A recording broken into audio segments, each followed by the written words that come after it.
قرآن پاک میں دوسرے پارے میں تیسرے پارے میں سورہ بقرہ کی آیت نمبر 275 سے آگے بہت ساری آیات میں چونکہ سود کی حرمت اور سود کھانے والوں کی سزا بیان کی گئی ہے، اس لیے اس معاملے کو بڑی تفصیل کے ساتھ سمجھنا ضروری ہے۔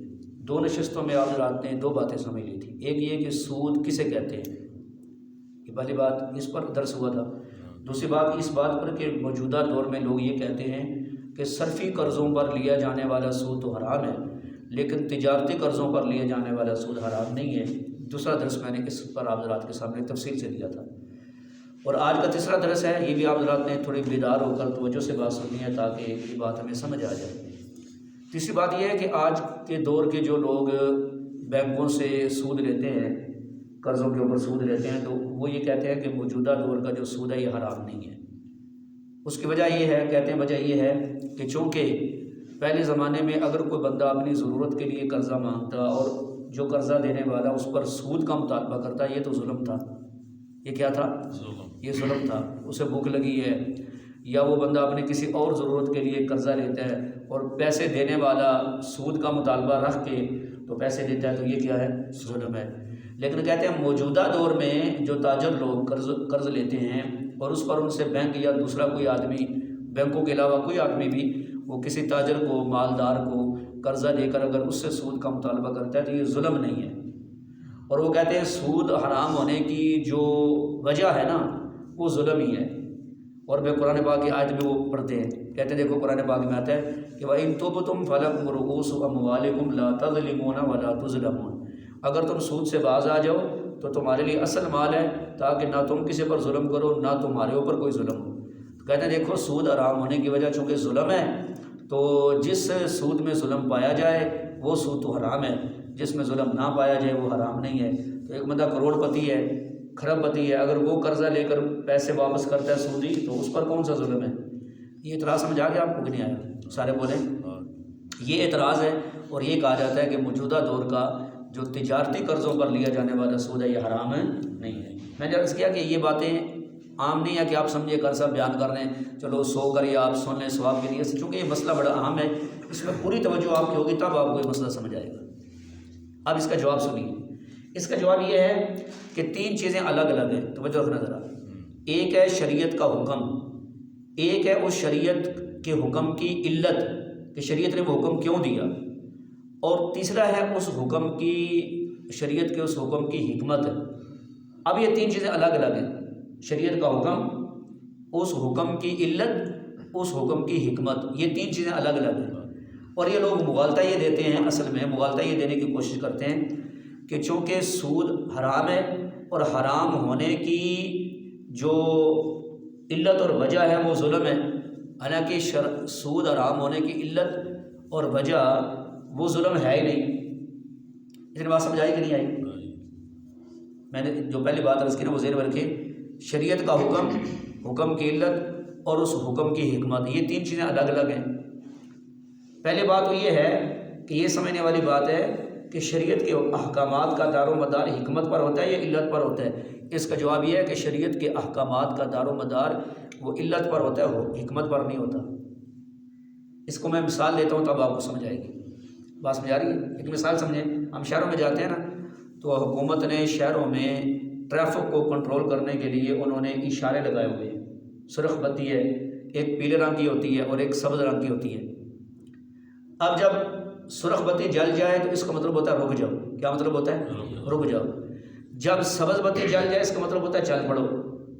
اب یہ دیکھنا ذرا، حکم یہ ہے جب سرخ بتی جل جائے تو رک جاؤ، یہ حکم ہے، ٹھیک ہے؟ اور اس حکم کی جو علت ہے، جو وجہ ہے، وہ ہے سرخ بتی جل رہی ہے تو رک جاؤ بس۔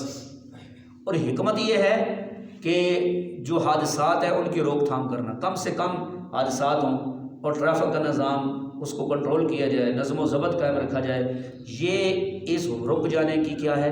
حکمت ہے۔ کوئی سمجھ آئی کہ نہیں آئی؟ سرخ بتی جا رہی ہے رک جاؤ، یہ حکم ہے جی۔ کیوں رکے جی؟ سرخ بتی جا رہی ہے اس لیے رک جاؤ، ٹھیک ہے، یہ علت ہے۔ سرخ بتی جا رہی ہے تو رک جاؤ۔ اچھا جی، حکمت کیا ہے؟ تاکہ حادثات نہ ہوں۔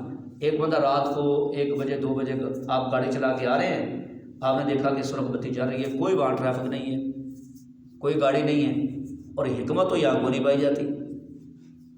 جو اس رک جانے کی حکمت ہے وہ کوئی نہیں پائی جاتی. اب ایکسیڈنٹ کا کوئی خطرہ نہیں ہے لیکن پھر بھی رکنا ضروری ہے کہ نہیں؟ کیوں رکنا ضروری ہے؟ سرخ بتی جا رہی ہے. اب کو بندہ کہ اور نہیں جی یہاں تو سرخ بتی اگرچہ جاری ہے لیکن چونکہ حکمت یہ جو ہے وہ تو یہاں کو نہیں ہے, کوئی حادثہ ہونے کا کوئی چانس نہیں, میں اکیلا ہوں موٹر سائیکل پہ گاڑی پہ نکل جاتا ہوں, تو بتاؤ اسے سزا ہوگی کہ نہیں ہوگی؟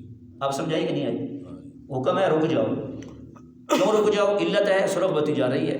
حکمت کیا ہے؟ ٹریفک کا نظام کنٹرول کرنا اور حادثات کی روک تھام. حکمت اگرچہ نہیں پائی جاتی لیکن علت پائی جاتی ہے, لہذا اس وجہ سے رکنا ضروری ہے. اتنی بات سمجھائیے آپ کو. ایک مثال اور سمجھیں. شراب حرام ہے کہ حلال ہے؟ حرام ہے.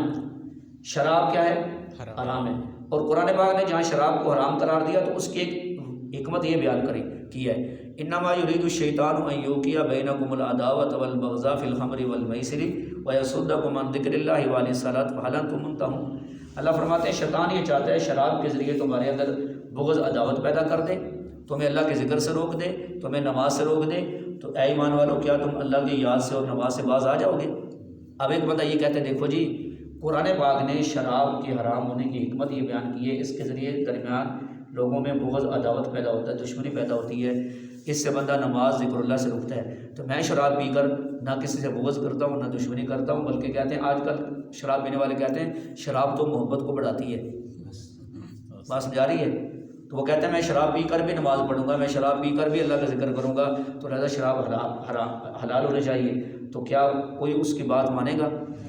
کیونکہ شراب اس کے جو حرام ہونے کی جو اس کا دار و مدار حکمت پر چونکہ ہے ہی نہیں, اس کا دار و مدار علت پر ہے. شراب کی جو تعریف ہے کہ ہر وہ چیز جس سے نشہ آ جائے, جو جس بھی شراب کے اندر پائی جائے گی اس کا حکم یہی ہوگا کہ وہ کیا ہے؟ حرام ہے. اتنی بات آپ سب سمجھا گئی کہ نہیں آ گئی؟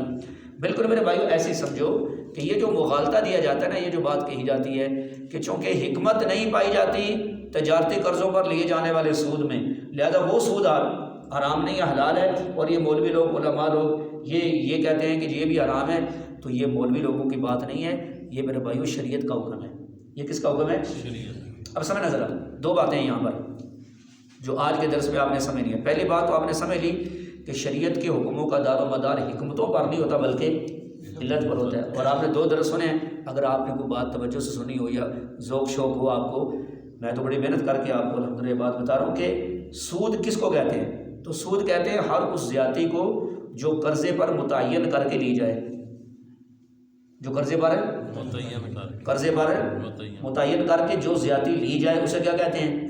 اسے سود کہتے ہیں. اب سود خواہ وہ صرفی قرضے کے اندر ہو خواہ وہ تجارتی قرضے کے اندر ہو, جب سود کی حقیقت پائی جائے گی تو وہ جون سا بھی قرضہ ہوگا کیا ہو جائے گا؟ حرام ہو جائے گا. ایک بات تو یہ آپ نے ذہن میں رکھنی ہے. دوسری بات میرے بھائیو یہ ذہن میں رکھنی ہے کہ شریعت جو احکامات دیتی ہے اس میں امیر اور غریب کا کوئی فرق نہیں ہوتا. یہ کہتے ہیں غریب قرضہ لے اور اس سے سود کا مطالبہ کیا جائے یہ تو حرام ہے, لیکن ایک تاجر آدمی, کروڑ پتی آدمی, ارب پتی آدمی اگر وہ قرضہ لے کر وہ سود واپس کرتا ہے تو یہ جناب یہ حرام نہیں ہے, یہ عجیب بات ہے. اچھا اس کی مثال سمجھو. موجودہ دور میں مثلا آج کل جو تندوروں والے ہیں وہ نان بیچ رہے ہیں 15 روپے کا. فرض کرو کہ 12 روپے ان کی لاگت آتی ہے, 12 روپے وہ لاگت آتی ہے ایک نان کے اوپر, اس میں 3 روپے اپنا وہ اضافہ کر کے آگے نان بیچتے ہیں. وہ 3 روپے کیوں رکھتے ہیں؟ اپنا نفع, اپنا منافع رکھ کے. اب ایک بندہ یہ کہتا ہے کہ امیر آدمی کو 15 روپے کا نان دینا یہ تو ٹھیک ہے, لیکن غریب آدمی کو 15 روپے کا نان دینا یہ ظلم اور زیادتی ہے. تو کیا وہ مانے گا کہ یہ ظلم اور زیادتی ہے؟ شریعت کہتی ہے نفع تم لے سکتے ہو. اب وہ نفع اس نے ایک متعین کر لیا, اب اس میں امیر غریب کا کوئی فرق نہیں ہے. امیر کو بیچے تب بھی جائز ہے, غریب کو بیچے تب بھی جائز ہے. بالکل اس کا الٹ یہی سمجھے کہ شریعت نے ایک چیز کو جب حرام قرار دے دیا کہ بھی آپ کوئی جب قرضہ کسی کو دیتے ہیں تو اس پر آپ زیادتی کا مطالبہ نہ رکھیں, شرط نہ رکھیں. تو جب ایک آدمی نے قرضہ دیا, خواہ وہ امیر کو دیا خواہ وہ غریب کو دیا, اس پر زیادتی کا مطالبہ رکھ دیا, شرط رکھ دی, تو اب دونوں صورتوں میں کیا ہوگا؟ حرام ہوگا. سود کیا ہوگا؟ حرام. جس چیز کے اندر بھی سود کی حقیقت پائی جائے گی تو بھائی وہ کیا ہوگا؟